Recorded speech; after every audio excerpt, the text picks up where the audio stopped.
সারের উপরে যদি ভর্তুকি বেশি দেওয়া হয় তাহলে একটা বড় কৃষকের কাছে যাবে, তাহলে এটাকে আসেন একটু বুঝে দেখি এর অর্থ কি।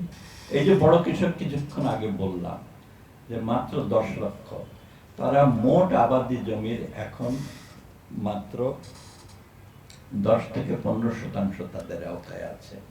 বাকি জমি তারা চাষবাস করে না, তাদের নাইও, অপারেটেড ল্যান্ড বলছি। সমস্ত যে আবাদি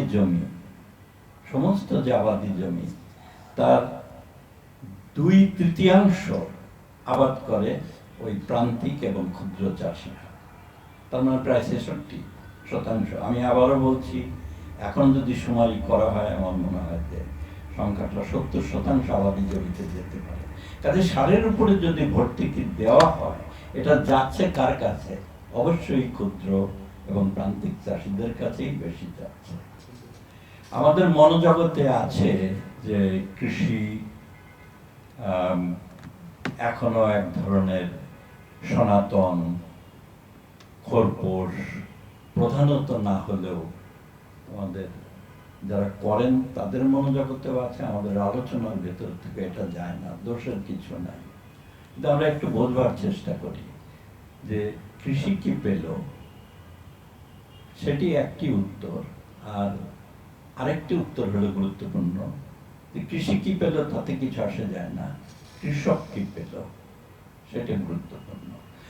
তাহলে এটা ফলো করে যে কৃষক মানে তাহলে কতজন, আমরা কি এগুলো জানি কিনা বা খবর রাখছি কিনা যে এর অর্থটা কি, তাদের বিভাজনটা কি। আসলে গত 3-4 বছর যাবৎ খুব বিশেষভাবে আমি এটার মধ্যে লেগে আছি, বাংলাদেশ উন্নয়ন গবেষণা প্রতিষ্ঠান পক্ষ থেকে বেশ কিছু রিপোর্ট, বেশ কিছু জার্নাল আর্টিকেল, পপুলার আর্টিকেল এগুলোও করেছি। আমি সেখান থেকে বলছি, বাংলাদেশে এই মুহূর্তে 1,78,00,000 কৃষক পরিবার আছে লাস্ট সেন্সাস অনুযায়ী। এই 1,78,00,000 কৃষকের মধ্যে মাত্র 1 একর জমি আছে, তাদের সংখ্যা হচ্ছে 2020 সালে ছিল 34%, এবং যে ট্রেন্ডটা আমি দেখছি তাতে আজকে তো 2026, এখন শুমারি করলে আমার মনে হয় 40%, যাদের জমির পরিমাণই হচ্ছে 1 একর।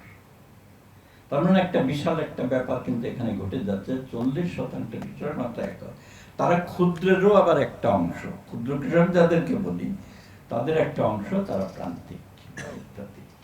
এবং এই ক্ষুদ্র, প্রান্তিক এবং মধ্যম, এই তিনটাকে মিলাইলে পরে আমরা 88%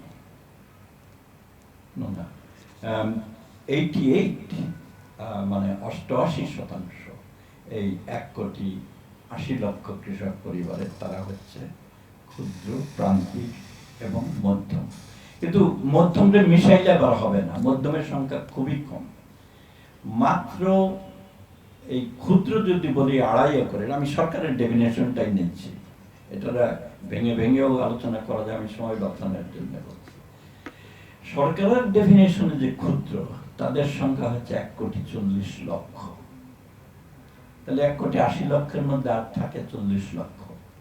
ওই 40 লক্ষের মধ্যে 30 লক্ষ হচ্ছে মধ্যম, যারা 2.5 একর থেকে 7.5 একর পর্যন্ত। আপনি দেখেন ঘটনাটা কি ঘটছে। 7.5 একরের উপরে বাংলাদেশে এখন মাত্র 10 লক্ষের নিচে কৃষক পরিবার আছে। আপনি উত্তরবঙ্গ বলেন, দক্ষিণবঙ্গ, যেখানে ইচ্ছে বলেন। সরকারি তথ্য নিয়ে আমাদের অনেক বক্তব্য থাকে, কিন্তু এটা নিয়ে অত ডিবেট করা কিছু নাই। তার কারণ 10টি এলাকাতে গত 3 বছর ধরে খুব ইন্টেন্সিভ সার্ভে করেছি, সেখানে এর কোনো ব্যত্যয় পাইনি।